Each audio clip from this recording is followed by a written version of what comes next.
Boa noite, boa tarde, bom dia. Depende do horário que nós vamos fazer esse evangelho. Vamos fazer nossa prece inicial para o nosso evangelho de Jesus. Senhor Jesus, gratidão por mais uma oportunidade de fazer esse evangelho.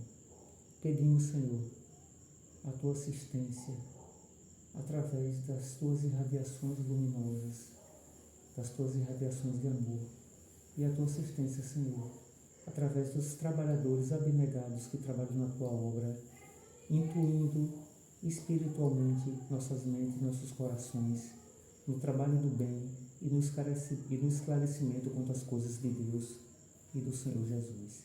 Que assim seja. O evangelho de hoje está aqui em azul, né, que são características ou caracteres do verdadeiro profeta, né? Ele está no capítulo 21 do Evangelho segundo o Espiritismo e que trata, lógico, de uma questão bíblica, né? De que haverá falsos cristos e falsos profetas. O próprio Jesus já nos advertiu com relação a isso. Então, esse aqui é o tema de hoje, caráteres do verdadeiro profeta, ou características do verdadeiro profeta. Desconfiai dos falsos profetas. Esta recomendação é útil em todos os tempos, mas sobretudo nos momentos de transição, em que como neste se elabora uma transformação na humanidade. Porque então uma multidão de ambiciosos e de intrigantes se coloca como reformadores e como messias. É contra esses impostores que é preciso se manter em guarda, e é dever de todo homem honesto os desmascarar. Perguntareis sem dúvida, como se os pode reconhecer? Eis os seus sinais. Então, é interessante, né? O próprio Jesus, como eu falei, né, já advertiu que haveriam falsos profetas, né? Falsos profetas, a gente vê aí de tudo, né? Falsos profetas, falsos cristos, e já houve na humanidade falsos deuses, né? E com certeza deve haver também hoje. Então, assim, o ser humano é capaz de falsificar tudo. Ele lê aí para mostrar logo os caracteres, né, dos falsos profetas, né? Dá para você desmascarar de várias formas, né? Tentar enganar ele de alguma forma, igual os judeus tentaram com Jesus, ou ver a hipocrisia dele, né? Se ele mente com uma coisa que ele já falou anteriormente. Se ele muda de opinião fácil. Não se confia o comando de um exército senão um general hábil e capaz de o dirigir. Credes, pois, que Deus seja menos prudente do que os homens? Estais certos de que ele não confia as missões importantes, senão aqueles que sabem capazes de as cumprir, porque as grandes missões são fardos pesados, que esmagariam um homem muito fraco para os carregar. Como em todas as coisas o mestre deve saber mais do que o aprendiz para fazer avançar a humanidade moral e intelectualmente. São precisos homens superiores em inteligência e moralidade. Por isso, são sempre espíritos já muito avançados, tendo cumprido o objetivo. Porque se não são superiores ao meio no qual devem agir, sua ação será nula. Exatamente. Então, quem foi que Deus mandou? Um espírito crístico, né? Um espírito de alta envergadura que tem a capacidade do que está fazendo e que vai traduzir, né, dentro da nossa capacidade, né, a mensagem de Deus, né? Então, já trouxe um espírito de altíssima envergadura. Essa questão de haverá falsos profetas e tal, isso aqui é uma coisa que está na Bíblia, né? Aqui mesmo no início desse capítulo 21, aqui tem as referências bíblicas, né? Ou seja, na Bíblia a gente vai encontrar isso aqui, ó, em Lucas 6, 43 a 45, né? A gente encontra, né? Aqui em Lucas 6, 43 a 45, a gente encontra o quê? A árvore que produz maus frutos não é boa, e a árvore que produz bons frutos não é má, porquanto cada árvore se conhece pelo fruto. Mais ou menos o que você falou aí agora, né?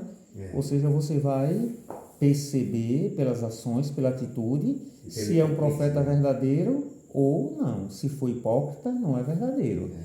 Não se colhem figos nos espinheiros, nem cachos de uva em sarças. Homens de bem tira boas coisas do bom tesouro do seu coração.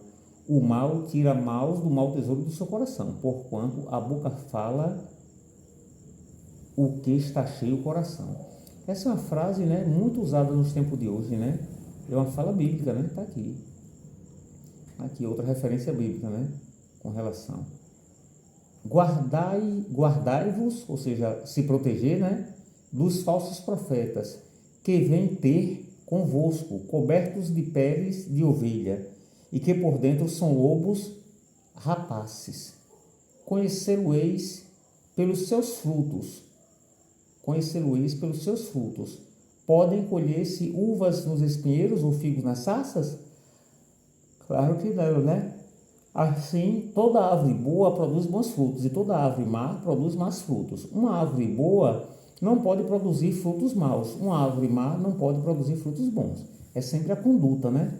Toda árvore que não produz bons frutos será cortada e lançada ao fogo. Conhecê-la-ei, pois, pelos frutos, né? Ou seja, mais uma vez, né, indicando que não é difícil de se observar, né? É só a gente ver, porque afinal de contas, como sempre o Espiritismo ensina, né, que a gente vai, se não tivesse nada escrito, você acha que Deus ia deixar a gente desamparado? Não, jamais. Ou seja, quando se pergunta no Espiritismo onde está a lei de Deus, nós espíritas, né, cristãos, não vamos responder que a lei de Deus está escrita no Evangelho segundo o Espiritismo. Não, a lei de Deus está escrita na consciência humana. Os livros, eles são para nos guiar de uma forma melhor. Mas todo mundo sabe o que é bom e o que é ruim. E agora, né, tem mais duas referências, eu não vou ler agora não, né, que já é suficiente. Continue lá, filho. Isto posto, conclui que o verdadeiro missionário de Deus deve justificar sua missão pela superioridade, por suas virtudes, por sua grandeza, pelo resultado e pela influência moralizadora de suas obras.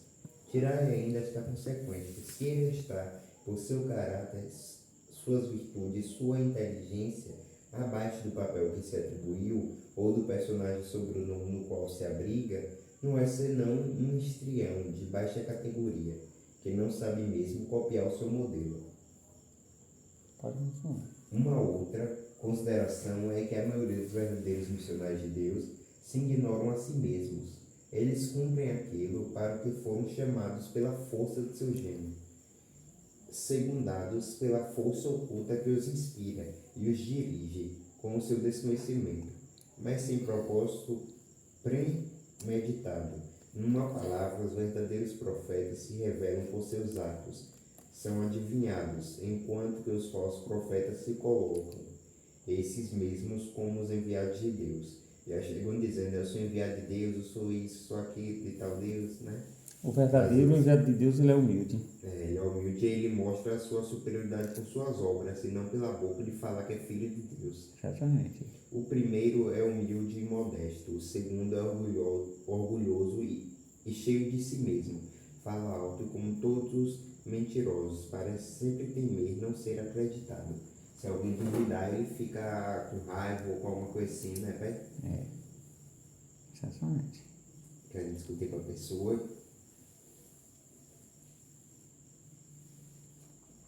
Tem algum comentário sobre esse trecho? Não, pode continuar, ainda tem mais 2 trechos ainda. Tem-se visto estes impostores se apresentarem como os apóstolos do Cristo, outros pelo próprio Cristo. E o que é a vergonha da humanidade é que tenha encontrado pessoas bastante crédulas para dar fé a semelhantes torpezas. Uma consideração bem simples, entretanto, deveria abrir os olhos do mais cego.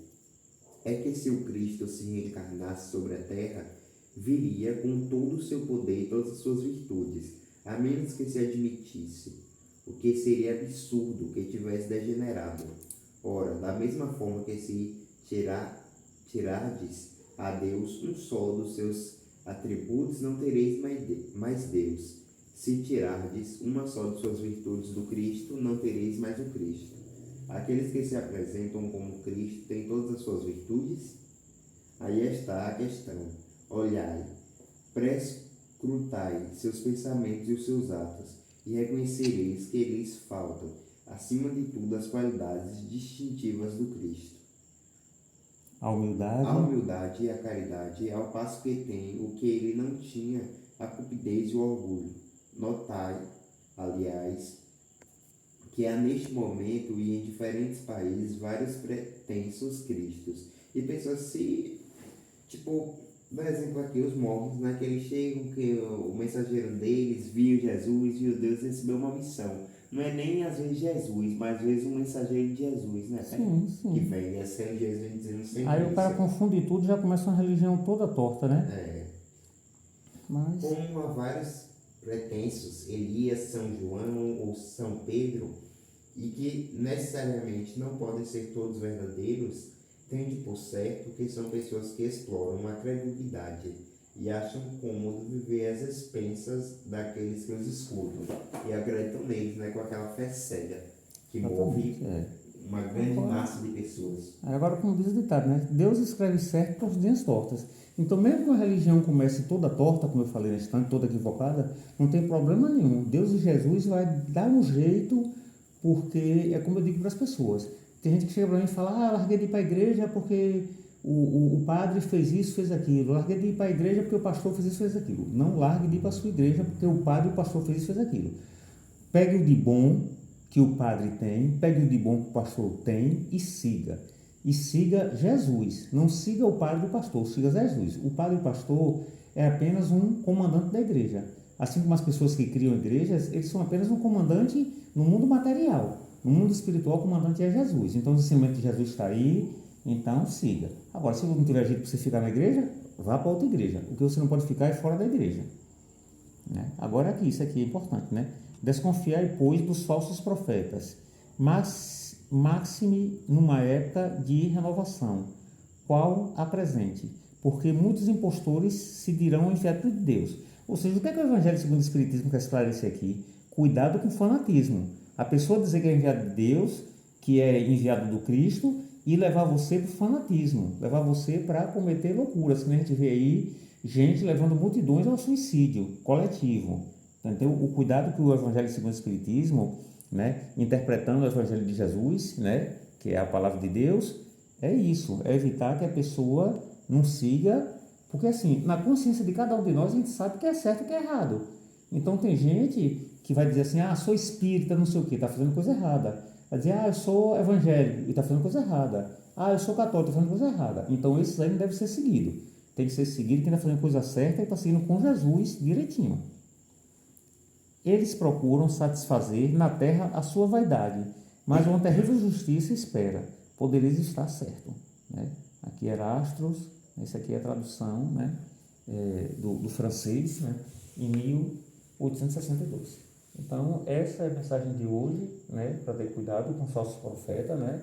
Não é porque, sei lá, o pastor cometeu um erro aqui e aquilo ali, alguém lá da igreja cometeu um erro aquilo ali, não. Não se preocupa com o errozinho do outro, erro daqui e dali, porque errar é humano. O padre cometeu erro aqui e ali. No centro espírita tem uma pessoa que é enjoada aqui e ali, não sei o quê. Não se preocupa com o erro dos outros. Se preocupe em consertar e se corrigir. Se for a depender do erro, a depender do que seja, se for possível continuar, continue e siga Jesus. Siga Jesus. Chega ali, ore, estude, leia, aconselhe, reze pela pessoa, reze pelo padre, reze pelo pastor, reze pelo irmão, independente da condição. É assim que a gente consegue melhorar e ajudar o mundo a melhorar. Né? Afinal de contas, também Jesus não desprezou ninguém, né? Tem várias palavras de Jesus com a prostituta, com o ladrão, com etc, né? Com o avarento, com tudo. Então, se Jesus não desprezou ninguém, sejamos cristãos com aqueles que professam a mesma religião que a gente e às vezes está errado. Porque quem não tiver erro que atire a primeira pedra. E assim a gente encerra nosso evangelho de hoje, né? Meu filho quer fazer prece? Pode ser.